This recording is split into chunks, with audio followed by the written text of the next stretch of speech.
Oldest brother and suspicious ending attempt.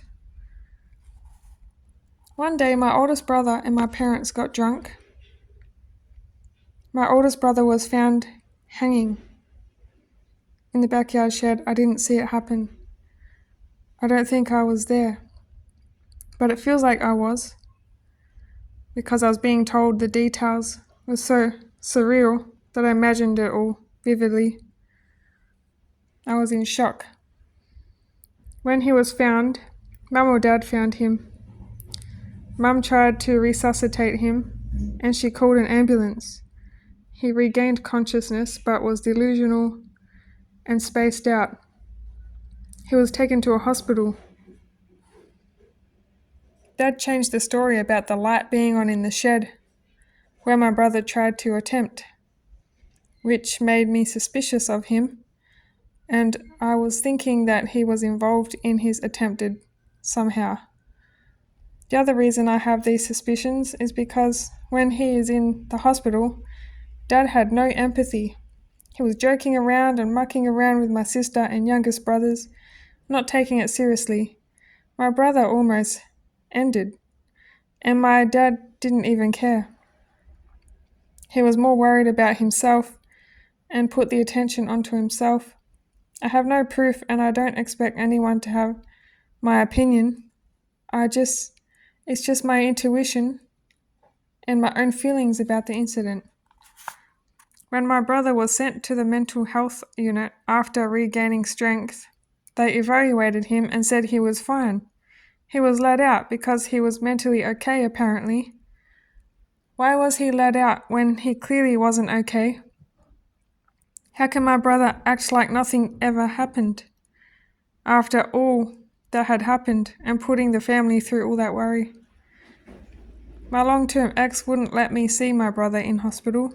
I kept saying all day that I wanted to go see him because at the time he was ending and I didn't know if he was going to make it.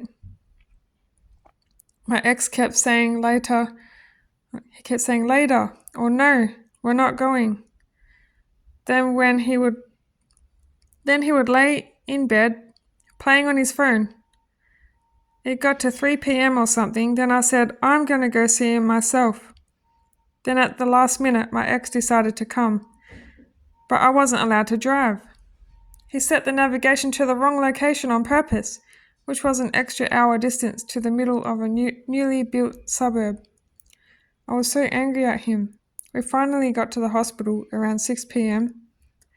When I saw my brother, it was shocking and traumatizing seeing him in that state. He was unconscious, with tubes coming out everywhere. I had a feeling intuitively that he would be okay, and he was okay, so my intuition was right. I wanted to give up at life so many times when I was a kid and end it. I felt unwanted and ugly. I faced so much rejection and neglect. I had depression, anxiety, and couldn't make friends. While writing this book, I haven't seen any family in over 7 years.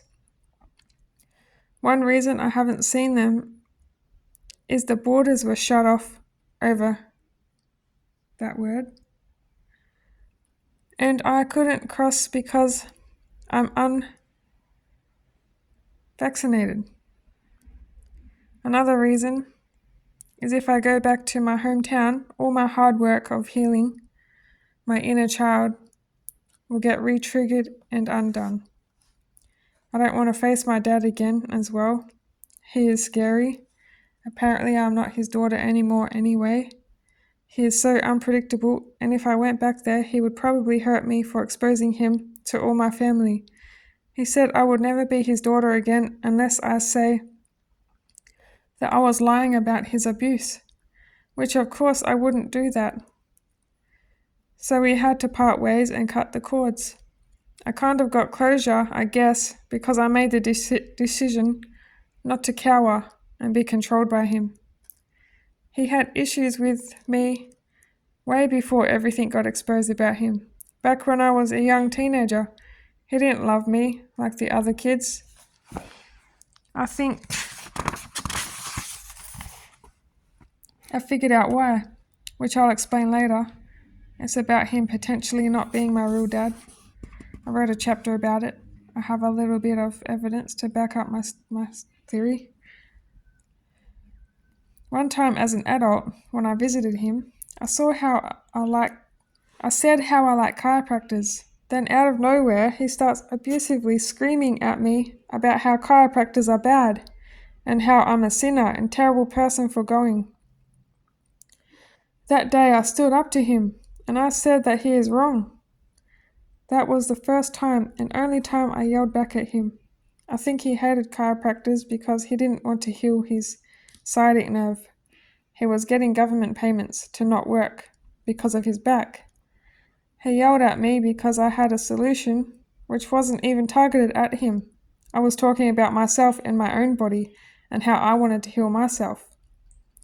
As an adult now, I've made my own decision that I no longer want to go to chiropractic.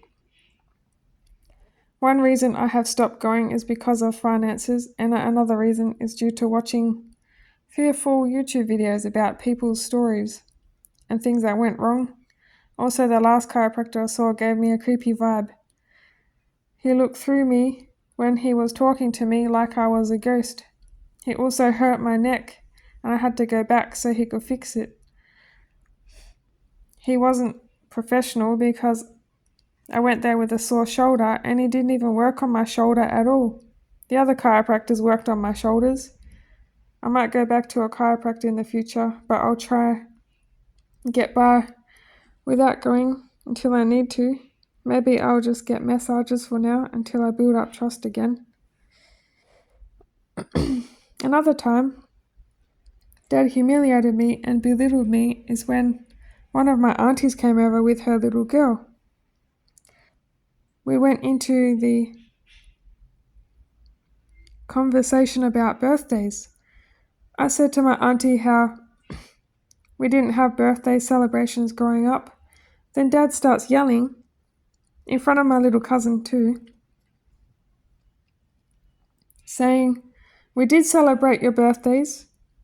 We always gave you presents and cake." He just kept yelling and I agreed with him, even though he was wrong. He kept repeating himself, yelling over and over, until I finally agreed with him just to shut him up. Back when I moved in with my parents after leaving my long-term ex, one of the first times leaving him, maybe 3 years into the relationship, my dad resented me the whole time. I've never felt so much hate in my life. His glare could kill a fly. He would glare at me, frowning with his arms crossed, sitting in his chair. It was called the daddy chair. I was there until he made me so uncomfortable and unsafe that going back with the ex felt safer. That's why I decided to move to Victoria with my ex. I had nothing to make me want to stay in my hometown. Also, when I moved back to my parents' house, I took my cat with me. I spent my whole time in my room, forced to smell the cat litter because I couldn't put it in the laundry. They wouldn't let me. I got a bad cough from it. My mum would force me to put the cat litter in my room. She didn't care about my health. I remember telling my parents specifically, "Do not let my cat outside." They purposely disrespected me when I was at work and let her outside against my will. They didn't love animals, so it wasn't to be nice to the cat. It was to have power over me and make me worry all day while I was at work. I did art when I was in my room. I even hung art up in the local pub, which I previously worked at for a few weeks. Doing art kept me alive. I stayed in my room most of the time to avoid abuse by Dad. I also did a course while being in my room to escape the situation I was in. I couldn't concentrate because my family had no respect, making noise and being distracting. The course was a scam anyway. I did all the work and there were no teachers. I got scammed $3,000, which I'm still paying back at tax time. I'm still paying it back. Dad screamed at me, accusing me of things, screaming swear words through my door in front of the whole family at dinner time. I would skip dinners just to not go out there into the family room. He would constantly scream and yell through the door at me. He would call me a bitch, selfish, and a mongrel. He always called me a mongrel. He was being abusive for no reason. I didn't do anything to deserve it, except come back home because I needed a safe place to stay. It wasn't safe with Dad there. He had an evil spirit in him. My brothers and Mum just let Dad abuse me and didn't care if I went hungry. As long as it's not them, then who cares about anyone else? They all turned a blind eye to it. I felt extremely let down and lonely. I looked up to my oldest brother, but he let me down a lot. Didn't protect me from Dad. Also, I'm allergic to wheat and had to buy gluten-free food when I moved back home. He screamed at me for that too and called me selfish. I was working at a supermarket at the time, and one day I came home to cook lunch quickly. I bought some meat and fried it. Then Dad abusively screams at me, calling me selfish for not buying food for the whole family. Later, after work, I had to buy meat for the whole family, and it costed me around $200. Because I have a huge family of 7 people. After that, I just ate lunch at work. He also had a go at me once when I bought takeaway chicken and chips and ate it outside the front on my lunch break. He was jealous or something. In the mornings before school, my parents made us kids eat their cheap, disgusting breakfast muesli. It was a bunch of cheap ingredients they would toss together in a huge container with their bare, unwashed, dirty hands. I didn't like eating Mum and Dad's muesli mix. They used to mix up and make us eat as kids. It always gave me a stomachache. I was never taken to doctors for anything. I had stomach aches a lot as a kid. As an adult, I got diagnosed with celiac. Also, I hated how everyone used their hands to scoop the muesli. I hated germs as a teenager and a kid. I would even hold my breath when one of my gross family members burped around me, even if they breathed on me as well. Sometimes the breakfast had dead flies in it too, because it was cheap and nasty rolled bran. Sometimes I would eat at the breakfast club at school or just skip breakfast. My mum and brothers were always burping and farting and mucking around. I felt like an alien in my family because I didn't behave like that. I was civilized and mature. When I stayed in my old room at my parents' house, I was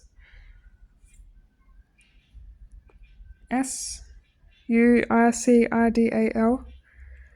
I did put cuts on my upper arm where no one would notice, but nothing bad happened from it. I just cut a few cuts, then had a mental breakdown, crying and staying in my room with no food or water. I didn't wear short sleeves for a while. I still have very faint scars. I didn't go through with anything, hence why I'm still here writing this book. I thought about eating nightshade a lot as a way to end it. I thought about it constantly for a while. I walked past it every day when I worked at the shopping centre. One day I really wanted to eat it, and I was going to do it, but then I found a necklace with Jesus on it, which gave me hope. Jesus saved me that day. The necklace was like right near it too. I had a mental breakdown that day. Work was treating me bad. Then I Had to go to another toxic environment after work. I had to go home to my drunk dad and mum. I had no hope in living. God always gives me hope right when I'm about to give up. And that's it for this video.